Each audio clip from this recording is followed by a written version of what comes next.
오다리를 아주 심하게 갖고 있고 혼자서 제대로 쓰지 못해서 구축하거나 또는 짚고 써야 되는 그런 상황입니다. 엑스레이 찍었는데 그 오다리 범위가 너무 넓어서 엑스레이에서 벗어날 정도로 다리가 이렇게 많이 휘어져 있는 할머니 환자였습니다. 수술 후에 곧게 편 다리 모습을 보여주고 있죠.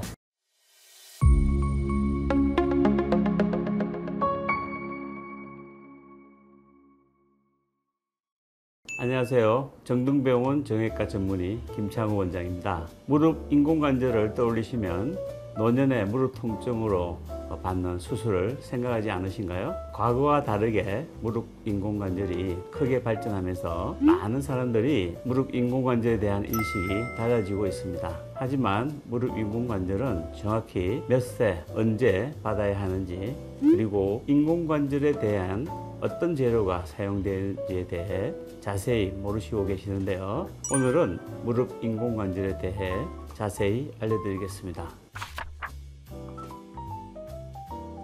무릎 관절면은 연골로 덮여 있는데 연골이 닳고 마모되면 하부의 뼈가 노출되면서 통증이 유발됩니다. 여기 모형과 같이 이렇게 노랗게 된 부분이 연골이 닳아서 뼈가 노출되는 거죠. 마모되고 닳아 없어진 부위가 적을 때는 연골을 재생시키는 치료를 할 수가 있는데 부위가 너무 크면 재생 치료가 어렵고 비용도 너무 많이 들기 때문에 이런 경우는 인공관절 치환술을 하게 됩니다.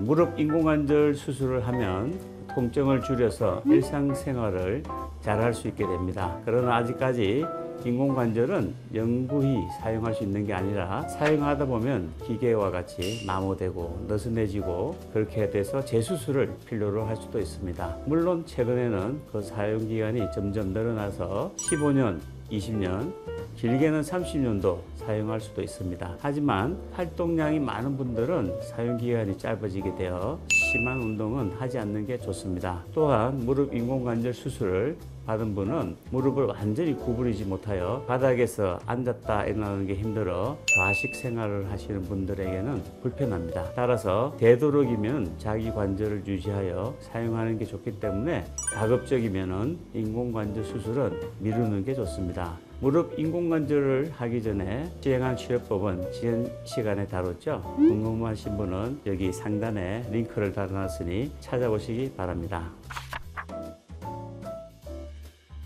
네, 앞서 말씀드렸다시피 무릎 관절면을 싸고 있는 연골이 닳아서 통증이 심한 경우에 인공관절 수술을 하게 되는데 여기에는 퇴행성 관절염, 류마티스 관절염, 외상성 관절염, 골괴사 등을 앓고 있다가 심해지는 모든 경우가 다 해당됩니다.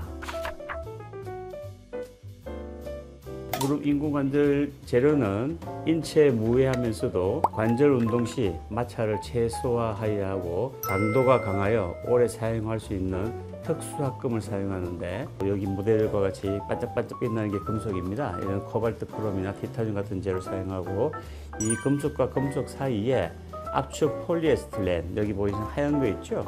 여기 폴리에스테른 재료를 사용해서 관절면을 자유롭게 움직이게 만드는 이런 인공관절인데요. 같은 금속이라도 만드는 공법과 압축률이 다르기 때문에 정동병원에서는 수십 년 동안 인공관절을 만들어 온 유명 외국 회사의 입증된 제품만 사용하기 때문에 인공관절의 수명이 더 길고 더 안전하다고 볼 수 있습니다.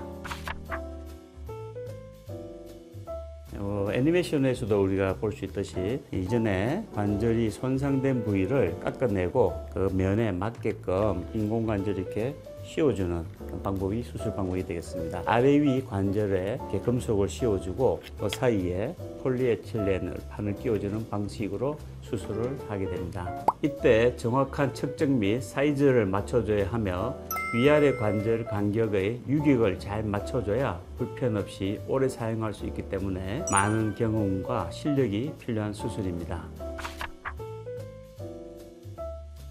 인공관절의 수명은 정확한 수술 술기, 환자의 생활 습관, 체중에 따라 달라질 수 있습니다.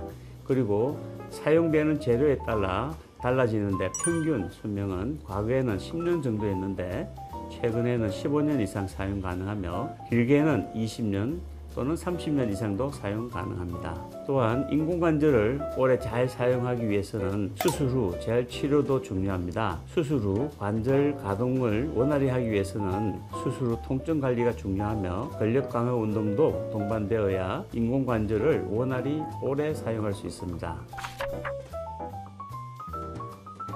네, 재수술도 가능합니다. 하지만 재수술 시에는 뼈 손실 및 근력 약화 등이 발생하여 첫 수술보다는 관절 가동 범위가 줄어들어 기능이 떨어지는 편입니다. 따라서 첫 인공관절 수술을 늦게 해야 하며 수술을 하게 되면 오래 사용할 수 있도록 최선을 다해야 합니다. 인공관절 재수술의 경우는 감염 또는 인공관절의 마모 혹은 인공관절과 뼈 사이에 해리가 발생해 인공관절이 느슨해지는 경우 시행합니다.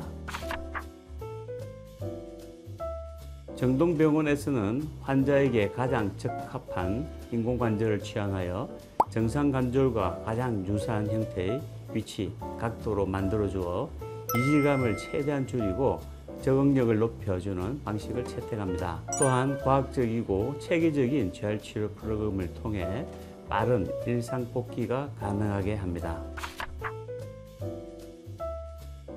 네, 이분은 보시다시피 양쪽 다리가 우리가 흔히 말하는 오다리라고 말씀하죠. 오다리를 아주 심하게 갖고 있고 혼자서 제대로 서지 못해서 부축하거나 또는 짚고 서야 되는 그런 상황입니다. 엑스레이 찍었는데 그 오다리 범위가 너무 넓어서 엑스레이에서 벗어날 정도로 다리가 이렇게 많이 휘어져 있는 할머니 환자였습니다. 수술 후에 곧게 편 다리 모습을 보여주고 있죠. 수술 전 사진과 비교했을 때 많이 차이가 있고 수술 후에 인공관절을 삽입한 사진을 보면은 관절이 하얗게 보이는 저 부분이 인공관절을 삽입한 수술 장면이 되겠습니다. 두 번째 환자인데요. 이분도 양쪽에 심한 오다리를 갖고 있죠. 첫 번째 케이스보다는 덜하지만은 골 변형이 심해서 뼈가 상당히 파여 있는 그런 상태입니다. 수술 전 사진을 보면은 비교적 반듯하게 보이지만은 골이 이렇게 손상돼서 밑으로 처져 있는 그런 모습을 보이고 있습니다. 이분을 수술을 해서 마찬가지로 골 변형이 심한 부위는 금속을 덧대서 길게 수술했고요. 반대쪽은 짧은 걸로 수술 가능한 그런 케이스였습니다. 자신의 무릎을 오랫동안 유지하는 것이 물론 중요하지만 인공관절에 대한 잘못된 생각으로 아픈 무릎을 억지로 방치해서는 안 됩니다. 반면에 인공관절을 너무 믿고 무릎 사용을 가볍게 생각하는 사람도 있는데 인공관절을 했다면 무릎에 무리가 가는 일은 피하고 꾸준히 관리해 주어야 합니다. 무릎 통증이 있다면 삶의 질이 떨어지기 때문에 올바른 치료를 받는 것이 중요합니다. 무릎 인공관절에 대해 더 궁금한 사항이 있으시다면 댓글창에 남겨주시면 자세히 알려드리겠습니다.